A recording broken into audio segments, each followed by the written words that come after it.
eat in the garage. That's what my daughter-in-law said to me on Thanksgiving. In the kitchen I'd paid for, standing on the floor I'd had retiled the spring before. She didn't whisper it. She said it the way you tell a dog to get off the couch, then turn back to the gravy like the matter was settled. Before I go on, do me a favor and tell me in the comments what time it is where you're sitting right now.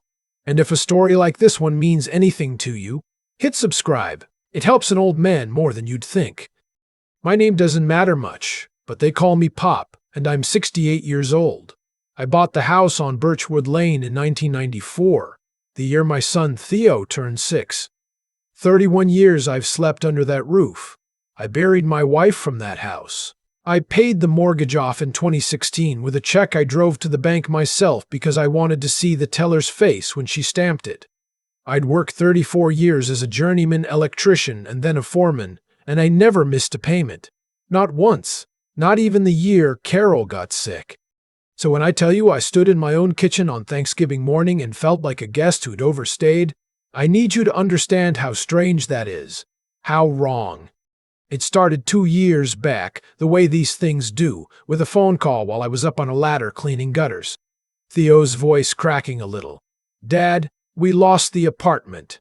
Brittany got laid off and my hours got cut, and we're 3 weeks behind, and they're not renewing the lease. He didn't ask outright. He never does. He just left the silence open and let me fall into it, the way he learned to do when he was 12. Come home, I told him. Both of you. Stay as long as you need to land on your feet. There's plenty of room. There was plenty of room. That was the trouble. A man rattling around 4 bedrooms with nobody to cook for. I told myself I was lucky to have them. I believed it for about 4 months. They showed up on a Sunday with a U-Haul and a rescue dog named Biscuit and a baby on the way that I didn't know about yet. Brittany hugged me at the door and cried into my shirt and said, "You're a lifesaver, Pop. We'll be out of your hair before you know it." Theo shook my hand like a man closing a deal. I helped them carry boxes up the stairs until my knees told me to quit, and then I sat on the porch with a glass of iced tea and thought, this is good. This is what a family does. I want to be fair because for a while it really was good. Brittany was sharp and funny, and she'd grown up rough, foster homes, the kind of childhood that teaches you to grab what you can before somebody takes it. I understood that about her even when I didn't like it, and when my granddaughter was born that following May, a little thing they named Wren, I held her in the hospital and felt my chest crack open in a way it hadn't since Carol passed. I'd have laid down in traffic for that baby. I still would. But somewhere in the second year, the house stopped being mine in a way I couldn't put my finger on until it was already done. It was small things first. Brittany rearranged the living room while I was at my Tuesday card game with the fellas, moved my recliner into the corner, and put a gray sectional where it used to be, and when I came home she said the old setup was just so dated. Pop, you'll thank me. My recliner. The one Carol bought me for my 60th, with the cup holder worn smooth by my own hand. In the corner, facing the wall. Then it was the thermostat. I keep it at 68 in the winter because heat costs money and I'm the one who pays the bill. But I'd come down in the morning and it'd be cranked to 75 and Brittany would say the baby gets cold. The bill that January was $340. I paid it. I told myself the baby gets cold. Then it was my mail. I came in from the garden one afternoon and found my bank statement sitting open on the counter, the envelope torn clean across, and Brittany not even pretending she hadn't read it. Theo was right there, I said. That's my mail, son. And he looked at his shoes, and Brittany said, we live here too. We have a right to know what's going on financially. In my house. About my money. A right to know. I should have said something then. I know that now. Half of you watching are already shouting at your screens, and you're right. But here's a thing they don't tell you about being old and alone. Every fight you pick might be the one that ends with your son not speaking to you and you not getting to watch your granddaughter grow up. So you swallow it. You swallow 100 small things because the alternative is losing the only people you've got. That's not weakness. That's the kind of math you do at 3 in the morning and the numbers never come out clean. By the time Thanksgiving came around that second year, I'd been turned into furniture in my own home. Useful furniture. I did the grocery runs because I had the truck. I fixed the disposal and rewired the back porch light and pulled Biscuit's hair out of the dryer vent. I paid for everything. The food, the heat, the water, the streaming services I never watched, the diapers, the formula. I added it up once, sitting at my workbench with a pencil, just the documented stuff. The things with receipts and bank records came to a little over $60,000 across 2 years. Not counting what I'd handed Theo in cash when the car needed a transmission. Not counting the 4 months of their old debts I'd quietly paid down so the collectors would stop calling my house. Brittany decided that year she was hosting Thanksgiving. Her sister was coming and some friends from the gym, and a couple Theo knew from his new job at the dealership. 12 people. She planned it for weeks, made a spreadsheet, ordered place cards with everyone's name written in gold pen. I offered to help, and she said, "Just stay out of the way, Pop, you always make it weird." So I made the grocery run. $210, I've still got the receipt somewhere. And on Thanksgiving morning I got up at 5 out of habit and started the turkey, because somebody had to, and I've been brining birds since before Brittany was born. I had my hands deep in the cavity, packing it with the cornbread stuffing Carol used to make, when Brittany came down in her robe, looked at me at the counter, and said the thing about the garage. "You can eat in the garage. There's a folding table out there. We need the kitchen." I didn't answer her. I found in my life that silence unsettles certain people more than any words could. I just kept stuffing the bird, and after a minute she huffed and went back upstairs, and I heard her tell Theo, "Your dad's being weird again." The guests started arriving at 2. I want you to picture it. I'm in the kitchen, sleeves rolled up, having cooked since dawn, and Theo's at the door in a sweater I bought him, playing the gracious host. "This is Brittany's sister. This is my buddy Reggie from the lot. Come in, come in. Can I get you a drink?" Somebody asked whose place this was. "A beautiful old house," they said. And Theo said, "It's ours. We've been fixing it up." We. Ours. And his eyes slid right past me at the stove like I was the hired help. The turkey came out of that oven golden and perfect. 22 pounds, the prettiest bird I've made in years. I carried it to the table on Carol's good platter and everybody oohed. And a man I'd never met clapped Theo on the back and said, "You outdid yourself, chef." Theo grinned and said, "Secret family recipe." My recipe. My mother's before mine. Wren was in her high chair, 2.5 now and babbling, and when she saw me she reached out both arms and said, "Pop up." And for a second the whole room felt warm and right, and I thought maybe I was being a fool. Maybe family is just messy and I should let it go. Then they sat down. 12 chairs, 12 gold place cards. I stood at the end of the table looking for mine, and it wasn't there. There was no place for me. Not an oversight. There were exactly 12 settings for exactly 12 guests, and I was not counted among them. I'd cooked a meal and I was not counted. I reached for the empty chair at the foot of the table. The chair I'd sat in for 30 years, the chair Carol used to sit across from, and I started to pull it out. The legs scraped the floor and the room went quiet, the way a room does when something's about to happen. Theo's friend stalked with his fork halfway up. Brittany's sister looked at her plate. And Theo, my son, stood up so fast his chair tipped, and he said, loud in front of all of them, "Go eat in the garage, Dad. We talked about this. This is a grown-up table." There it was, out loud, in front of strangers. I straightened up. My hand was still on the chair back. I looked at my son, this man I'd taught to ride a bike and shave and change a tire, and I asked him quietly, just one question. "Whose name is on the deed to this house, Theo?" He didn't have an answer. His mouth opened, and nothing came out. Brittany said, "Oh my God. Don't make a scene." And Wren started to cry because she could feel it, the way little ones do. And something in me that had been bending for 2 years finally just stopped bending. Not broke. Stopped. Went still. I heard Carol's voice clear as the day she said it, standing in this same kitchen 40 years ago when her own mother tried to run our household. "Don't you ever let anybody make you small in your own house. I'd let it happen for 2 years. I was done. I didn't yell. I want you to know that. I've never been a yeller. I let go of the chair and I walked, slow and steady, across the floor I'd retiled, past the photos on the wall of Carol and Theo, and a Christmas card from 1999, to the front hall closet. I opened it and took down the metal lockbox I keep on the top shelf, the one with the house papers in it, and I carried it back to the dining room and set it on the end of that beautiful table with a thud that made the wine glasses ring.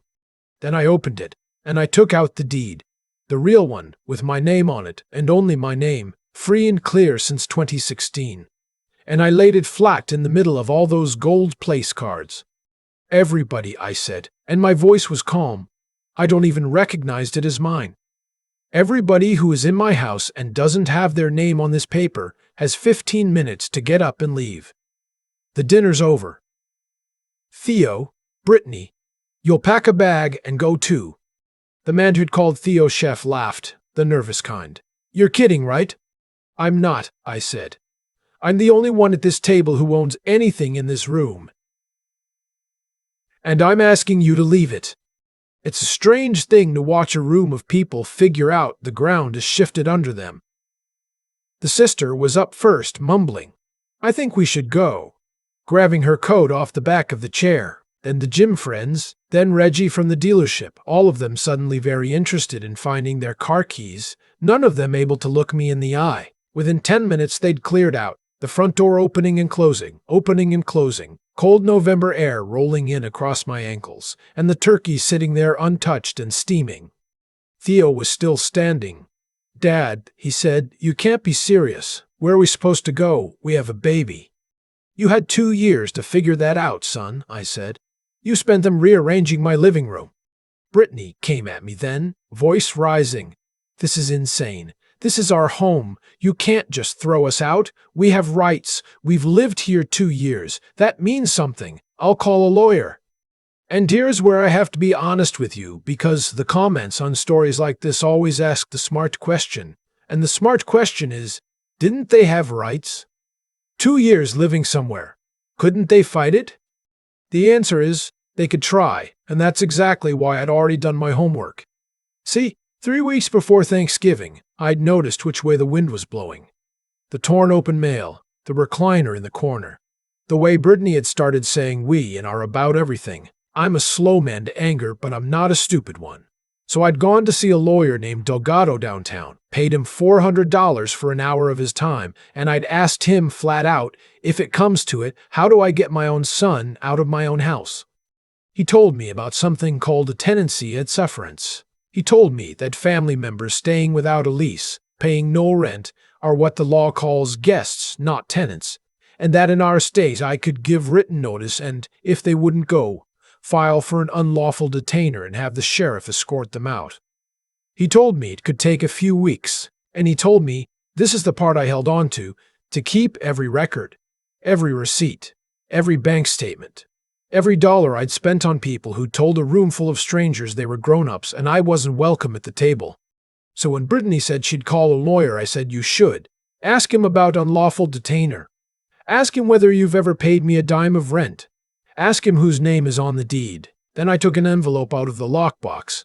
I'd had Delgado draw it up the week before, hoping I'd never need it, and I handed it to my son. That's your formal notice to vacate, I told him. It's dated today. You got it in writing now, so nobody can say I didn't do this right. Theo looked at the envelope in his hand like it might bite him. Brittany snatched it, tore it open, read it, and went pale. I watched her face do the math she'd spent 2 years doing to me, and come up empty. They didn't leave that night. I'm not a monster. There was a baby and it was a holiday and 40 degrees outside. I told them they had until the following Saturday in writing, witnessed by Delgado over the phone. I slept that night with my door locked for the first time in 31 years, and in the morning I called the locksmith and had every exterior lock changed, $420, and I sat at my own kitchen table with a cup of coffee and the whole house quiet around me, and I cried for about 10 minutes. Not from regret, from relief. There's a difference, and at my age you learn to tell them apart. The week was ugly. Brittany cycled through every weapon she had. Tears, then threats, then a long performance of how Wren would grow up without her grandfather, and it would be my fault. That one landed. I won't pretend it didn't, but I'd learned something watching her work over 2 years. The love was always a lever to her, a thing to pull when she needed the machine to move. So I said, Wren is always welcome in my life. You're the one choosing what happens next, not me. And I meant it. They moved out that Saturday into a cousin's place across town. Theo didn't say goodbye. Brittany did. She stood in the doorway with a box on her hip and said, "You're going to die alone in this house, Pop, and I hope it's worth it." I told her the house was already feeling more alive than it had in 2 years, and I shut the door, gently, and turned to the new law. I thought that was the end of it. It wasn't even the middle. About a month later, I got a certified letter. They were suing me. Brittany had found some bottom-shelf attorney who'd taken the case on the cheap, and they were claiming I'd promised them the house, that I'd made an oral agreement, that they'd made improvements, the gray sectional, apparently, and a coat of paint in the nursery. That entitled them to an ownership stake. They wanted $20,000 or a piece of the deed. I'll be straight with you. For one night I was scared. I'm a retired electrician, not a rich man, and lawyers cost money, and the courts are a foreign country to people like me. But then I remembered the lockbox. I remembered Delgado saying, "Keep every record," and I went down to my workbench and I pulled out the accordion folder where I'd kept every receipt, every bank statement, every utility bill with my name on it, 2 years of paper organized by month. Because 34 years of pulling wire teaches a man to label everything or somebody gets hurt. Delgado looked at that folder and he actually smiled. He said, "In 15 years I've never had a client this prepared." He said, "An oral agreement to transfer real estate isn't even enforceable in our state. There's a law about it, has to be in writing, something called the statute of frauds, and that a gray couch and a can of paint don't buy you into a deed." He said we wouldn't just win. We'd win fast. We did. The hearing took 20 minutes. Their lawyers stood up and made noise about family understandings and reasonable expectations, and the judge, a tired-looking woman who'd clearly seen 100 versions of this, asked one question. "Counsel, is there a single signed document, a lease, a contract, a deed amendment, bearing your client's names?" There was not. She looked at the deed with my name and only my name, free and clear. And she looked at my folder of receipts proving I'd paid for everything. And she dismissed the case before lunch. Brittany's face went the color of the wine she'd served at my table. I could have stopped there. A lot of folks would have, and I'd have understood. But I want to tell you about the part that actually mattered, because it's not the part you'd expect. After the hearing, in the hallway, Theo caught up to me. No Brittany. She'd stormed off to the parking garage. Just my son, standing there in the suit I'd helped him buy for job interviews years ago, looking about 12 years old. "Dad," he said, and his voice broke. "I'm sorry. I let her run everything. I told myself it was easier. I watched her treat you like a stranger, and I told myself you didn't mind because you never said anything." He was crying now, in a courthouse hallway, a grown man. "I don't have anywhere to put what I did, Dad. I don't know how to fix it." And here's the thing, nobody warns you about revenge. I'd spent a month imagining this. Imagining him broken. Imagining the apology. Thinking it would taste like something. It didn't taste like anything. It just hurt. Because under the man who'd humiliated me was still the boy I taught to fish. I didn't hug him. I wasn't ready, and neither was he. I said, "Theo, I'm not punishing you. I'm just done being made small. You want to fix it. You start by deciding who you are when she's not in the room. I can't do that part for you." Then I told him Wren could see me any time, supervised, my house, and that I'd set up a small account for the baby. Not for them, for her, college someday, and that the day he could sit across my table as a man with his own spine, the chair would be there. He's working on it. That's the most honest thing I can tell you. He got his own apartment 4 months later, just him and Wren on the weekends he has her. And he comes by on Sundays now, and we don't talk about Brittany, and we don't talk about Thanksgiving. We grill out back. Ren calls the house Pop's house, which is the only name that was ever true. The divorce went through in the spring. I didn't celebrate it. I didn't have to. People in the comments always ask me, knowing it ended this way, whether I'd do it different. Whether I'd have said no at the start, kept my recliner where it was, never let the wedge in. And maybe I should have. But I think some men have to lose the table to remember they built it. I sit at that table most mornings now with my coffee in the quiet, and some Sundays with a 2-year-old smashing pancakes into the wood I refinished myself. The place cards are gone. The gray sectional went out with the trash. My recliner is back in the spot Carol picked for it, facing the window where I can watch the birch tree she planted go gold every November. I'm 68 years old and I sleep with the door unlocked again, and I eat in my kitchen, at my table, in my house. And not one person on this earth gets to tell me to eat in the garage ever again. I've thought a lot about how it all came apart, and the truth is simpler than people want it to be. Nothing happened to me by accident. Every brick in that wall got laid by a choice, usually mine. When Brittany moved my recliner into the corner and I said nothing, I taught her she could. When she opened my mail and I looked at my shoes, I signed a permission slip. People don't take your chair in one swing. They take it an inch at a time, and they only keep taking it as long as you keep handing it over. Theo didn't wake up one morning and decide to send his father to the garage. He arrived there across 2 years of my silence, one swallowed insult at a time, and I helped build the road he walked. So if there's anything worth carrying out of this, it's that kindness without a backbone isn't really kindness. It's just fear wearing a nicer coat. I loved my son so much I let him become someone I didn't respect, and that's not love. That's cowardice dressed up as patience. The right thing and the comfortable thing are almost never the same thing, and the day I finally chose the right one, it cost me a Thanksgiving and bought me back my whole life. But standing up straight wasn't enough on its own. I want you to notice that I didn't win that courtroom because I was angry. Anger is loud, and it's stupid, and it loses. I won because 3 weeks before Thanksgiving I sat down with a lawyer instead of stewing. Because I labeled 2 years of receipts like a man who knew the storm was coming. Because I kept my head when Brittany was screaming about rights she didn't have. Doing the right thing only works if you're also smart enough to do it well. A clear conscience and an empty folder of evidence would have lost me my house. And none of it, not the clear conscience, not the careful planning, would have mattered if I hadn't found it in me to actually go through with it, to change the locks on my own son, to sit in a courtroom at 68 and stare down the people I'd raised and fed. That part took something harder than being right or being clever. It took the plain, stubborn nerve to absorb the pain, to hear Brittany say I'd die alone, to feel that hook sink in, and to keep standing anyway because some things matter more than comfort. That's the whole recipe, and I'd hand it to anybody who's where I was.